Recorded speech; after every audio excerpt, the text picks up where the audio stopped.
शंकर की प्राप्ति किसको कही गई? हम संसार में जन्म लेने के बाद धन को जोड़ा, संपदा को जोड़ा, जमीन को जोड़ा, सत्ता को जोड़ा, वैभव को जोड़ा, इसमें शिव तत्व की प्राप्ति नहीं है। शिव तत्व की प्राप्ति किसको कहा गया? आपने अगर एक गिलास किसी को पानी पिलाया है, किसी भूखे को भोजन कराया, किसी भूखे को भोजन कराया, किसी प्यासे को पानी पिलाया, किसी दुखी के आंख के आंसू को आपने पोंछ दिया,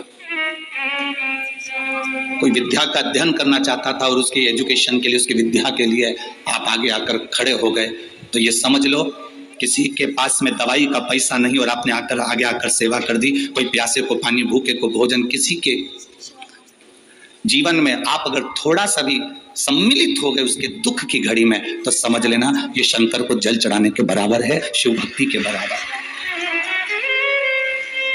देवराज नाम का ब्राह्मण जो चोरी का धन लेकर शंकर जी के मंदिर में प्रवेश कर जाता है, शिव जी के मंदिर में जाने के बाद में ब्राह्मण देवता आवाज लगा लगा कर रहे हैं, हर हर महादेव, बार बार हर हर महादेव कहा जाता है, बार बार हर हर महादेव कहा जाता है। और देवराज नाम के ब्राह्मण को क्रोध आता है,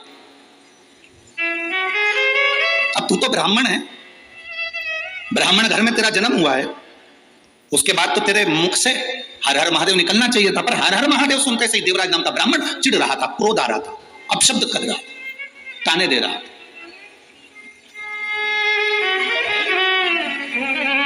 संसार में ऐसे बहुत सारे जिनको भगवान के नाम से चिढ़ हो सकती है, जिनको भगवान के भजन से चिढ़ हो सकती है, भगवान की भक्ति से चिढ़ हो सकती है, और हमें उसका स्मरण नहीं करना है कि कौन चिढ़ रहा है, कौन अपशब्द कर रहा है, कौन ताने दे रहा है, कौन आड़ा टेढ़ा कर रहा है, हमें उससे कोई मतलब नहीं।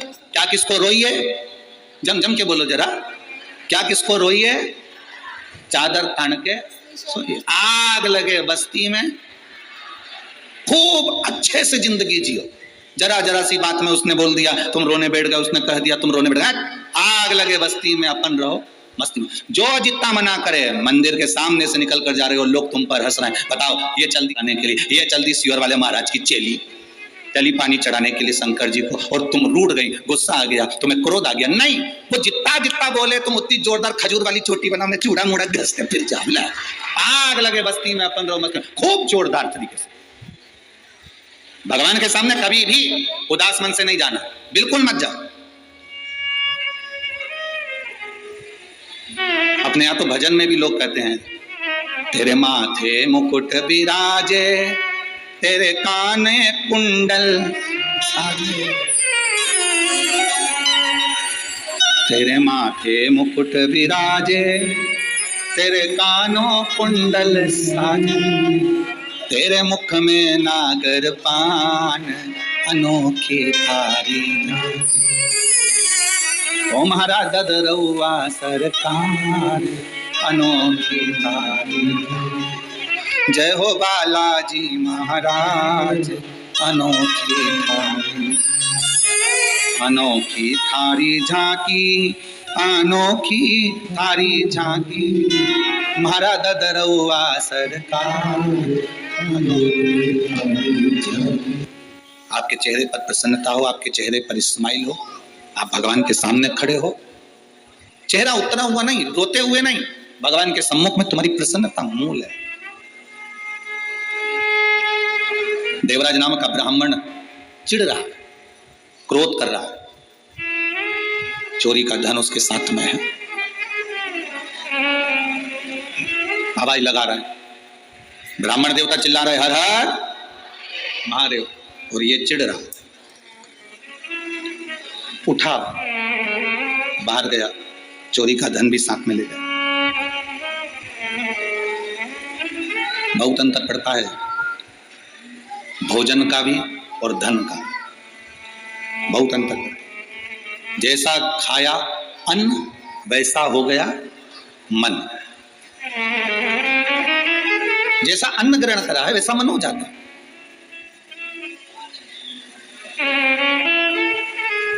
आप लोगों ने कथा सुनी होगी, भीष्म पितामह से दुर्योधन ने कितने कितने शब्द कहे, कितने शब्द।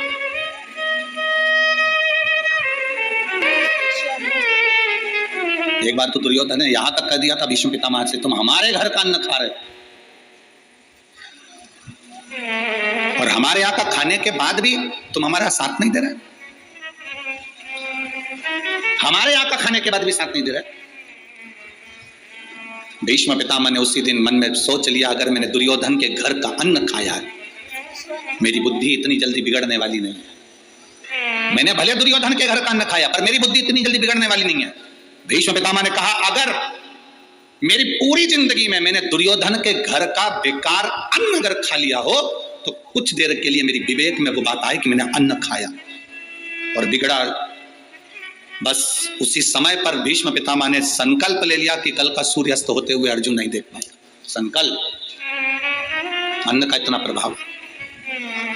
अब संकल्प लिया कि कल का सूर्यास्त होते हुए अर्जुन नहीं देख पाएगा, तो इतने में दुर्योधन को मालूम पड़ा कि मेरे भीष्म पितामह ने संकल्प लिया है कल अर्जुन मर जाएगा। मतलब पितामह का संकल्प कभी झूठा नहीं गया, कभी झूठा नहीं गया। दुर्योधन ने पूरे हस्तिनापुर में और पूरे युद्ध मैदान में, कुरुक्षेत्र की भूमि पर, अपने टेंट में, अपने पंडाल में अपनी ओर मोतीचूर के लड्डू बांटे। जब दुर्योधन ने मोतीचूर के लड्डू बांटे तो वो लड्डू लेकर कोई भगवान कृष्ण के दरवाजे पर, उनके टेंट में पहुंच गए, उनके पंडाल में पहुंच गए। भगवान कृष्ण ने पूछा, ये लड्डू काय के हैं? तो जो द्वारपाल लड्डू खा रहा था उसने कहा, ये बूंदी के लड्डू हैं। द्वारिकाधीश ने कहा, ये बूंदी के लड्डू तो मुझे भी दिख रहा है कि बूंदी के हैं। ये नुक्ती के लड्डू, ये बूंदी के लड्डू तो मुझे भी दिख रहा है कि बूंदी के हैं। लड्डू काय के हैं? तो द्वार पर फिर बोला, ये बूंदी के ही तो लड्डू हैं। भगवान द्वारकानाथ ने कहा, ये तो मुझे दिख रहा है कि बूंदी के लड्डू, लड्डू काय के? तो क्या ये बूंदी के ही हैं? अब भगवान को क्रोध आया। भगवान ने कहा, मुझे दिख रहा है कि बूंदी के लड्डू हैं, मैं ये पूछ रहा हूं ये लड्डू काय का है? फिर द्वारपाल बोला, लड्डू खाता खाता बूंदी के हैं। अब द्वारकाधीश जब बोले, फिर द्वारकाधीश ने कहा, देख मैं तेरे से एक बात कह रहा हूं, मुझे ये बता दे कि ये लड्डू काय के? फिर द्वारपाल ने लड्डू खाकर कहा, बूंदी के। भगवान द्वारिकाधीश मुस्कुराकर बोले, अब मुझे ये बता, ये लड्डू कौन बंटवा रहा है? तो द्वारपाल बोला, ये दुर्योधन बंटवा रहा है। अच्छा, क्यों बंटवा रहा है? कल अर्जुन मर जाएगा, भीष्म पितामह ने संकल्प लिया। अच्छा, भगवान कृष्ण ने कहा, जल्दी से मेरे को भी 4 लड्डू दे दे। द्वारकाधीश ने 4 लड्डू लिए, द्रौपदी के कक्ष में प्रवेश कर गए। और द्रौपदी के कक्ष में प्रवेश कर द्वारकाधीश ने आवाज लगाकर कहा, द्रौपदी, ए द्रौपदी।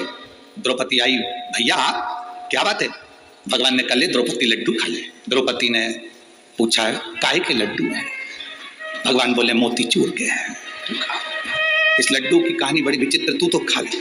द्रौपदी ने लड्डू लिया, खाते खाते फिर पूछा, लड्डू काहे के? भगवान बोले, मोतीचूर के हैं। अब द्रौपदी ने पूछा, इतनी रात के 1:30-2 बज रही है, रात्रि का दूसरा पहर हो रहा है और तू मुझे लड्डू खिलाने आया, आखिर ये लड्डू कौन ला कर दिया? तो कहा, मेरे द्वारपाल ने दिए। क्यों दिए? कल भीष्म पितामह ने प्रतिज्ञा करी है, कल अर्जुन मर जाएगा, सूर्यास्त होते हुए नहीं देख पाएगा। तो मैंने सोचा, अपनी बहन का पति मरने वाला है, कल तुम्हें लड्डू आज ही खिलाया। भगवान बोले, जैसे ही बोले तो द्रौपदी ने कहा, लाओ मेरे को 2 लड्डू और दो तुमने छुपा के रखे। द्वारकाधीश ने 2 लड्डू और दिए तो द्वारकानाथ ने कहा, द्रौपदी तेरा पति मरने वाला और तू लड्डू खा रही है? द्रौपदी बोली, जब भाई खिला रहा है तो अच्छे से खाओ, बाद में देखा जाएगा।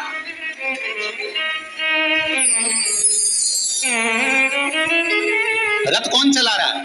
द्रौपदी ने पूछा। भगवान कहते, मैं। जब तुम मुझे बहन कहते हो तो वो जीजा नहीं लगता। रथ साला चला रहा है, गाड़ी साला चलाता है तो 25 बार विचार करता, पीछे मेरे जीजा जी बैठे हैं, जीजी बैठिए, आराम से चलाऊंगा। हाँ, पत्नी को लेकर चलता तो भले कहीं ठोक देता, क्योंकि उसको मालूम है ये बहुत लड़ती है, जाए तो जान दो, दूसरी मिल जाए। उसको क्या, एक पत्नी आई मायके से, पति बेचारा कुछ काम कर रहा था, पत्नी ने आते से पूछा, क्यों जी क्या कर रहे हो? पति बोला, रुपए जोड़ रहा हूँ। पत्नी इतनी खुश हो गई, अपनी शादी की सालगिरह आने वाली है, तुमने कहा था मंगलसूत्र दिलाओगे, इसलिए जोड़ रहे हो? पति बोला, नहीं 20 का नोट फट गया था तो जोड़ रहा हूँ। पत्नी भी अंदर गई, फटे हुए दूध की चाय बना के दे दी, अब तुम इसको भी जोड़ लो। अब भगवान ने कहा, ले ये लड्डू। द्रौपदी ने लड्डू खाया और भगवान से कहा, आप कह रहे हो मेरा पति मरने वाला? हाँ, भीष्म पितामह की प्रतिज्ञा खाली नहीं जा सकती। उन्होंने प्रतिज्ञा करी थी, जीवन भर कुंवारा रहूंगा, तो कुंवारे रहे। अब प्रतिज्ञा करी कि कल का सूर्यास्त होते हुए अर्जुन नहीं देखेगा, तो प्रतिज्ञा बिल्कुल पक्की है। ठीक है, लाओ 2 लड्डू और दो। द्रौपदी लड्डू खा रही है। द्वारकाधीश ने कहा, द्रौपदी थोड़ी तो शर्म करो, पति मरने वाला है और तुमको चिंता नहीं। द्रौपदी ने कहा, रथ की डोर तेरे हाथ में है तो मेरे पति की डोर भी तेरे हाथ में है, तो मरने नहीं देगा, ये पक्का। अब सौंप दिया इस जीवन का सब भार तुम्हारे हाथों, है हार तुम्हारे हाथों में और जीत तुम अपने हृदय लगा लो गिरा जा रहा उठा लो भोले अपने दर से अब तो ना टालो, गिरी जा रही हो उठा लो। वो कृपा जब करता है, अभी हमने कहा कि महाराज जी कथा करवाए, गुरु बाबा की कृपा हुई, यजमान पर कृपा हुई, कथा हुई, ददरुआ धाम सरकार के पावन चरणों में कथा का लाभ ले रहे हैं। हम इतना जरूर कहेंगे, अगर बालाजी ने, हनुमान जी ने तुमको यहाँ कथा सुनने के लिए बुलाया है शिव जी की, तो खाली तो नहीं जाओगे, ये झोली भरी जरूर जाएगी, निश्चित है। बोल बम का नारा है, आप उसके भरोसे पर है, उसके विश्वास पर। द्रौपदी कह रही है मेरा पति मर नहीं सकता, ये मेरा विश्वास है। दीन बंधु दीनानाथ मेरी डोरी तेरे, मेरी डोर तेरे हाथ में, तो कैसे मर जाए। भगवान ने कहा द्रौपदी एक काम कर, जल्दी से तैयार हो जा, जल्दी तैयार हो, दासी के कपड़े पहन, नौकरानी दासी के कपड़े। द्रौपदी ने कहा दासी के कपड़े मैं क्यों पहनूं, तू पहन। दासी के कपड़े पहनाए भगवान ने और कहा चल भीष्म पितामह के कक्ष में। पितामह को नींद नहीं आ रही होगी क्योंकि कल अर्जुन मरने वाला है, तू जाके उनके चरण छूना, आशीर्वाद लेना, वो अखंड सौभाग्यवती का आशीर्वाद तुझे दे देंगे, काम खत्म। तो चल मेरे साथ। द्रौपदी दासी के कपड़े पहनकर चली, पांव में जूतियां पहन गई द्रौपदी, पांव में चप्पल पहन गई। भगवान ने आवाज लगी द्रौपदी रुक रुक रुक, इधर जल्दी जल्दी आ। द्रौपदी ने कहा क्या भैया, चप्पल निकाल जल्दी से।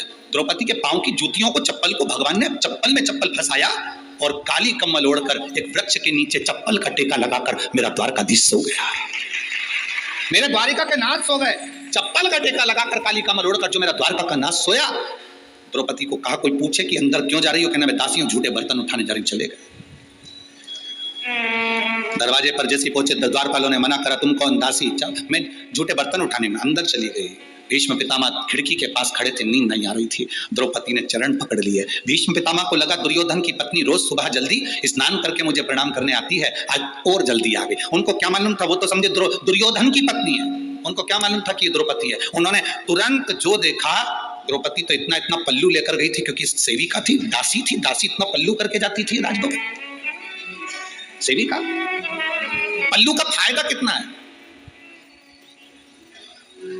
माताएं 2 बार पल्लू करती है, एक बार शादी कर आती है तब इतना पल्लू रखती है क्योंकि मुंह दिखाई होती है तो सोने की रकम मिलती है, और दूसरी बार माताएं इतना पल्लू जब रखती है जब घर में कोई बुढ़ा बुढ़ी मरता है, कोई बुजुर्ग जब मरता है तब इतना पल्लू रखती है क्योंकि आंख में आंसू तो एक भी नहीं आता, बस अंदर डिजाइन में चिल्लाती रहती है।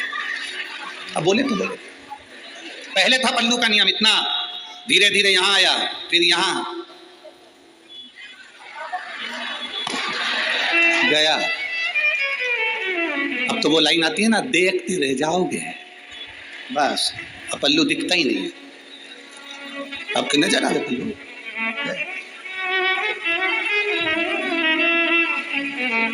पहले के समय में होता था, नानी बाई का मायरा सुना है आप लोगों ने, जम के तो बोलो जरा। नानी बाई के मायरे में नरसिंह मेहता की दादी मर गई थी, और नरसिंह मेहता की बड़ी भाभी इतनी चिढ़ती थी अपनी दादी सास से और नरसिंह मेहता से कि उनको धक्के मारकर बाहर निकालने को तैयार हो। तो नरसिंह मेहता की पत्नी और नरसिंह मेहता की भाभी दोनों रो रही थी। पहले नरसिंह मेहता की भाभी रोई दादी सास से गले लगकर, इतना पल्लू करकर। तो नरसिंह मेहता की पत्नी को लगा कि मेरी जीजी आज तक सास के सामने पल्लू यहाँ रखी, सास मरी तो पल्लू यहाँ रखी, और इतनी चिपक चिपक के रो रही है, पहली बार इतना रो रही है सास के लिए। हमेशा गाली देती थी, डुकरिया मर जाए तो अच्छा, और आज गले लग लग के रो रही है। देवरानी को समझ में नहीं आया कि जेठानी इतना क्यों रो रही है। थोड़ी देर बाद जेठानी रोते रोते उठ गई, और उठते से देवरानी से बोली अब तू रो ले, और जेठानी चली गई अंदर। जब देवरानी रोने बैठी तब समझ में आया कि जेठानी इतनी चिपक के क्यों रो रही थी। सास के कान में यहाँ पे सोने की मूर्तियां थी, उसको दांत से कतर रही थी, और दांत से कतर के उसको मुंह में भर लिया और मटके में ले जाके डालकर कहा जल्दी ले जाओ, जल्दी। अब कह रही है ले जाओ। वावारी दुनिया मतलब की दुनिया में किसी कौन किसका, कौन किसका। अरे आप सबको ददरवा धाम वाले महाराज जी को धन्यवाद देना चाहिए जो हर साल कुछ ना कुछ अच्छा आयोजन कराकर आपका जीवन का कल्याण कर देते प्रति वर्ष। और हमें तो सुनने को मिला 27 साल से लगातार चल रहा है। ये प्रभु कृपा नहीं तो और क्या है, ये दया नहीं तो और क्या है।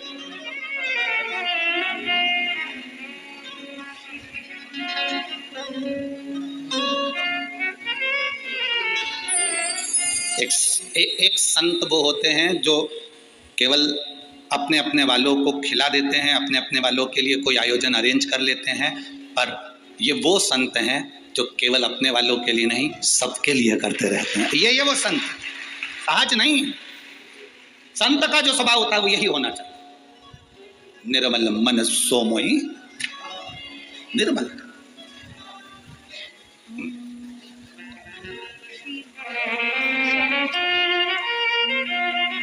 भारत पल्लू कर कर चली गई द्रौपदी। भीष्म पितामह के चरण पकड़े, भीष्म पितामह को लगा दुर्योधन की पत्नी, आशीर्वाद दे दिया, अखंड सौभाग्यवती भाव। तुम तो बोलो, जरा जम के बोलो, अखंड भाव। फिर से बोलो, हाथ उठा के तो बोलो, हाथ उठा के, अखंड सौभाग्यवती भाव। फिर से बोलो, फिर हाथ उठा के बोलो जरा अच्छे से, पूरा पूरा बोलो, अखंड सौभाग्यवती भाव। फिर वापिस फिर नहीं। हम तुमसे बुलवाकर इसलिए देख रहे हैं क्योंकि सुदामा जी गए थे और जब उन्होंने द्वारकाधीश ने सुदामा जी से कहा था, देखो तुम्हारी बहुएं तुम्हें प्रणाम करने के लिए आएंगी, तुम्हारी सब घर की मेरी जितनी पत्नियां हैं सब प्रणाम करने आएगी, तुम आशीर्वाद देना। सुदामा जी के पास में द्वारकाधीश बैठ गए थे और सब रानियों से कह दिया था, मेरा दोस्त आया है, उम्र में बड़ा है, सब प्रणाम करना। एक एक रानी आना लाइन से, आशीर्वाद लेके जाना। सब लाइन आती रही। इसलिए हम प्रैक्टिकल कर रहे हैं कि उन्होंने 16,108 बार कैसे दिया होगा। अभी कितनी बार दिया तुमने? 4 बार। चालू हो जाओ 16,108। चलो चालू करो, हाथ उठाकर, अखंड सौभाग्य। 5 6 हाथ पूरा उठाओ। 7 8 9 10। आज ददरवा धाम में पूरी प्रैक्टिस अपनी करना है। फिर वापिस बोलो, 11। बस सुदामा जी भी यही कर रहे थे, आशीर्वाद दे रहे थे, अखंड सौभाग्यवती भव, अखंड सौभाग्यवती भव, अखंड सौभाग्यवती भव, अखंड सौभाग्यवती भव, अखंड सौभाग्यवती भव, अखंड सौभाग्यवती भव, अखंड सौभाग्यवती भव, अखंड सौभाग्यवती भव। थोड़ी देर बाद द्वारकाधीश से पूछा, कन्हैया इधर। कन्हैया बोला, क्या तेरी है? हाँ अपनी है, चलने दे। अखंड सौभाग्यवती भव, अखंड सौभाग्यवती भव। 60-70 निकल गई। कन्हैया ये भी तेरी है? हाँ अपनी है। सौभाग्यवती भव। अखंड गायब हो गया। सौभाग्यवती भाव, सौभाग्यवती भाव, सौभाग्यवती भाव, सौभाग्य। कन्हैया 200 और निकल गई। ये भी तेरी है? हाँ चलने दे। भाव भाव भाव भाव। कन्हैया ये भी तेरी है? हाँ कितनी है? 16,108। कन्हैया सुदामा जी बोले, मुझे मेरे घर छोड़िए, मेरी पत्नी को अखंड सौभाग्यवती का आशीर्वाद की जरूरत पड़ जाएगी, छोड़िए मुझे, मैं नहीं दे सकता। कन्हैया बोले, अभी तो तेरी बहुएं आई हैं, इसके बाद इनके बच्चे आएंगे। तो कन्हैया ने जैसे ही कहा तो सुदामा जी ने पूछा, कितने बच्चे हैं? भगवान कृष्ण बोले, शंकर जी की कृपा से एक एक रानी से 11-11, 10 छोरा 1 छोरी, 1,77,186। सुदामा जी सिंहासन से नीचे गिर गए। रेंदे दादा, पूरा जिला यहीं बसा लिया, मेरे घर छोड़ गया। तुम पूरी सुदामा जी की कथा देखना। सुदामा जी जैसे आए थे वैसे और डंडा टेक के गए, का दे गए। दादा लोग कह रहे थे कि भगवान द्वारकाधीश ने 3 लोक का राज्य दिया। कोई द्वारकाधीश से पूछे सुदामा ने क्या क्या दिया, क्या नहीं दिया। अब भीष्म पितामह ने कह दिया। क्या बोले भीष्म पितामह द्रौपदी को? बोलो जम के बोलो, हम तुमसे इतना नहीं खिलवाएंगे, बोलो जम के बोलो, अखंड सौभाग्यवती भाव, जैसे ही कहा भीष्म पितामह ने, द्रौपदी ने अपना पल्लू ऊंचा करा। जैसे ऊंचा करा तो भीष्म पितामह ने कहा, द्रौपदी तू? द्रौपदी कहती है, पितामह अब तो कल देखूंगी। मेरा अखंड सौभाग्य रहता है कि अर्जुन नहीं रहता है, आपने संकल्प लिया है। चली गई द्रौपदी। पितामह, नींद उड़ गई पितामह की। रात्रि को पितामह ने एक पत्र लिखा, उस पत्र को बाण पर लपेटा। भीष्म पितामह ने ध्यान लगाकर देखा, इसको यहां भेजा किसने? तब ध्यान में आया पितामह कि इसको भेजने वाला कोई दूसरा नहीं था। चप्पल का टेका लगा के काली कम्बल ओढ़ के आराम से सो गया है। अपने को बेचैन कर दिया, खुद चैन से सो गया। बताओ, हद हो। इसीलिए ददरुआ धाम बालाजी महाराज ठुमका लगाते हुए दिखते हैं। खूब आनंद में, आग लगे बस्ती में, अपन रहो मस्ती। वो कहता है खुश रहो, प्रसन्न, आनंद। दूसरे दिन युद्ध प्रारंभ हुआ। द्वारकाधीश हंस रहे थे, मुस्कुरा रहे थे, क्योंकि आज भीष्म पितामह की हालत क्या है। भीष्म पितामह देखे कि द्वारकाधीश हंस रहे हैं, उन्हें बाण छोड़ दिया। वो बाण द्वारकाधीश के चरणों में गया। पत्र द्वारकाधीश ने निकाला, पढ़ा। अभी तक द्वारकानाथ रोए रहे थे, हंस रहे थे, अब द्वारकानाथ रोने लगे। जैसे रोए तो गुप्त रूप से रुक्मणी, सतभामा, जामंती, कालंदी, मित्रबंधा, लक्ष्मणा सब आ गई। प्रभु आप रो रहे हो क्यों? भगवान ने पत्र दिया। उस पत्र में लिखा था, दीन बंधु दीनानाथ मेरी डोरी। तू केवल अर्जुन की डोरी नहीं संभाला, मेरी भी डोर संभालना। नीचे लिख दिया, मेरा प्रण ना छूटे और अखंड सौभाग्यवती होने का वर ना छूटे। अब तू निपट, क्या करना है। शंकर की उदारता, ये शिव की करुणा के बिना आप उसके भरोसे पर जी रहे हैं, उसके सहारे जी रहे हैं। आपने कह दिया मेरे जीवन की डोर अब तेरे हाथ में, मतलब अब वो संभाले, अब उसके ऊपर निर्भर।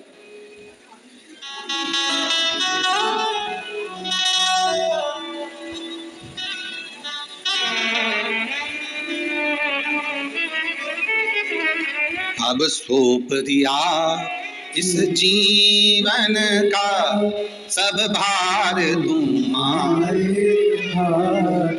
संपूर्ण जीवन का भार हमने उसको दे दिया। अब हमारा नहीं कुछ, हम उसको दे दिए।